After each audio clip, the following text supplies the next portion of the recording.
Hi friends, welcome to J bujjima tailoring. இன்றைக்கி நம்ம என்ன பார்க்க போகிறோம் அப்படின்றத ஆல்ரெடி நான் போன வீடியோலலாம் சொல்லியிருக்கேன். வேஸ்ட் பெல்ட் வந்து எப்படி ஸ்டிச் பண்ணுறதுன்னு சொல்லி இந்த வீடியோவில் நம்ம பார்க்க போகிறோம். நம்ம வேஸ்ட் பெல்ட் இப்படி தான் இருக்கும் தைச்சதுக்கப்புறம். நான் ஃபுல்லாகவே உங்களுக்கு சாரியில் ஸ்டிச் பண்ண லாங் கவுனோட அதை வச்சு காட்டியிருக்கேன். அவ்வளோதான். இப்போ வாங்க வேஸ்ட் பெல்ட் வந்து எப்படி தைக்கிறது அப்படின்றத பார்க்கலாம். ஃபஸ்ட்டு நான் வந்து 2 பீஸ் வந்து எடுத்து வச்சுருக்கேன். ச கவுனில் எப்படி இருக்குன்றத பார்த்து எடுத்து வச்சுருக்கேன். 2 இன்ச்சுக்கு 2 பீஸ் எடுத்திருக்கேன். 2 நல்ல பக்கமும் உள்ளே இருக்கிற மாதிரி போட்டிருக்கேன். 2 கெட்ட பக்கமும் வெளியில் இருக்கிற மாதிரி வச்சுருக்கேன். உங்களுக்கு கேன்வாஷ் வேணும் அப்படின்னா நீங்கள் ஒரு பீஸ் ஆஃப் கிளாத்தில் வந்து அட்டாச் பண்ணி வச்சுக்கோங்க. நான் வந்து கேன்வாஷ்லாம் வந்து வைக்கலை, அதனால் நான் இப்படி ப்ளைனாக எடுத்திருக்கேன். சிம்பிளாக டக்குன்னு எப்படி பண்ணுறதுன்னு பார்க்க போகிறோம். இப்போ நம்ம பேக் சைடில் ரோப் வந்து ஸ்டிச் பண்ணுவோம் இல்லையா, அந்த மாதிரி நான் வந்து எனக்கு தேவையான அளவுக்கு ரோப் வந்து எடுத்து வச்சுருக்கேன். இப்போ ஒரு ரோப்பை வந்து இந்த சைடு கார்னரில் நான் வச்சுருக்கேன். தெரியுதா? சென்டர் பார்ட்டில் வந்து வச்சுருக்கேன். இதை ஒரு சின்ன வி ஷேப்பில் வந்து நான் வைக்க போகிறேன். நீங்கள் பின் பண்ணிக்கோங்க, குண்டூஸ் வச்சு பின் பண்ணிக்கோங்க. ஒரு சின்ன வி ஷேப்புக்கு நான் இதை வந்து அடிக்க போகிறேன். அதே மாதிரி இந்த சைட்லேயும் நான் வந்து இந்த ரோப்பை வந்து வைக்க போகிறேன். ரோப்போட எண்டில் வந்து பேக் சைடில் எப்படி வைப்போமோ அந்த மாதிரி தான் வைக்க போகிறேன். இப்போது சென்டரில் வந்து வச்சுட்டு நான் வந்து அந்த வி ஷேப் வந்து நீங்கள் புதுசாக தைக்கிறவங்க வந்து வரைஞ்சிக்கோங்க. சரிங்களா? வரைஞ்சிட்டு அந்த வி ஷேப்புக்கு அந்த கார்னரில் நிப்பாட்டி திருப்புங்க. அந்த 2 ரோப்பும் சென்டரில் இருக்கணும். நான் எப்படி தைக்கிறேன்னு பாருங்கள். சிம்பிள் தான், டக்குன்னு பண்ணிக்கலாம். நீங்கள் கேன்வாஷ் வச்சிங்க அப்படின்னா இன்னும் உங்களுக்கு நல்லாயிருக்கும். இப்போ இந்த சைடும் அதே மாதிரி நம்ம வச்சு அந்த வி ஷேப்புக்கு வச்சுக்கலாம். சென்டர் பார்ட்டில் வைங்க.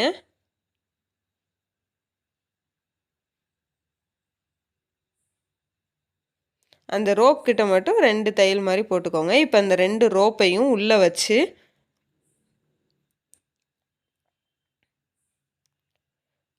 உள்ளே அந்த ரோப்பை 2யும் உள்ளே தள்ளிடுங்க.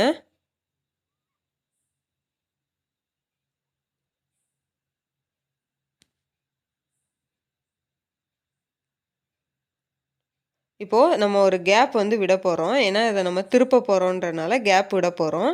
நான் வந்து ஒரு 3 இன்ச்சுக்கு கேப் விட்டுட்டு இந்த ரோப்பெல்லாம் நான் எப்படி உள்ளே வைக்கிறேன்னு பாருங்கள். உள்ளே வச்சுட்டு அந்த கிளாத்தில் மட்டும் தையல் படுற மாதிரி நம்ம வந்து தச்சுக்கலாம்.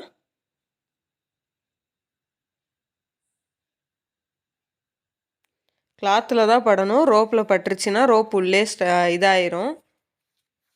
முடிக்கிறப்போ அதே வி ஷேப்பில் முடிச்சிருங்க. அவ்வளோதான். இப்போ வந்து நம்ம அந்த கேப் விட்டுருக்கோம்ல, நம்ம அந்த வி ஷேப் போட்ட இடத்துலலாம் கட் பண்ணி விட்டுறலாம். நாச் வந்து போட்டுக்கலாம் அந்த கார்னரில். அப்போ நாச் போடுறதுனால நமக்கு அந்த இடத்துல திரும்புறதுக்கு ஈஸியாக இருக்கும். இப்போ இதே மாதிரி இந்த சைடும் போட்டுக்கலாம். போட்டுட்டு இப்போ அந்த ரோப்பை பிடிச்சி நம்ம இழுத்தோம் அப்படின்னா அந்த வி ஷேப்பு கரெக்டாக வந்து உக்காந்துரும்.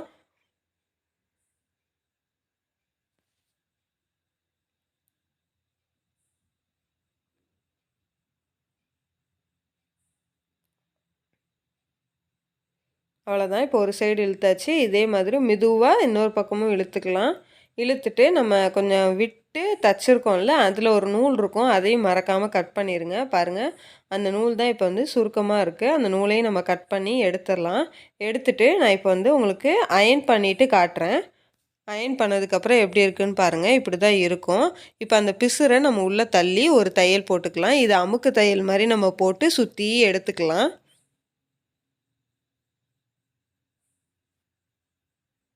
இப்போ இதை நம்ம சுற்றி தையல் போட்டு எடுத்துடலாம்.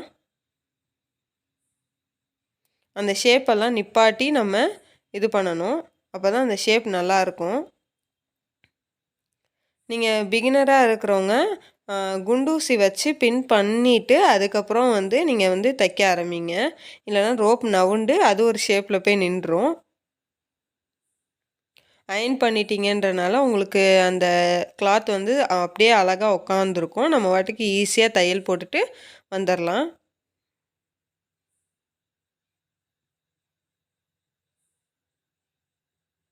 அவ்வளோதான். இப்போ எடுத்துட்டு நம்ம வந்து கீழே வந்து ரோப்புக்கு நம்ம வைப்போம்ல, அதே மாதிரி அந்த ஷேப் அது வந்து எத்தனை இன்ச் பெருசா வேணும்னா, நீங்க 4 இன்ச் எடுத்துக்கோங்க. நான் 3 இன்ச்சுல 3 இன்ச்சு ஹைட்டுக்கு 3 இன்ச்சு விட்த்துக்கு எடுத்து, இப்ப நான் வந்து ரோப்போட எண்டையும் ஃபினிஷ் பண்ணிக்கிறேன்.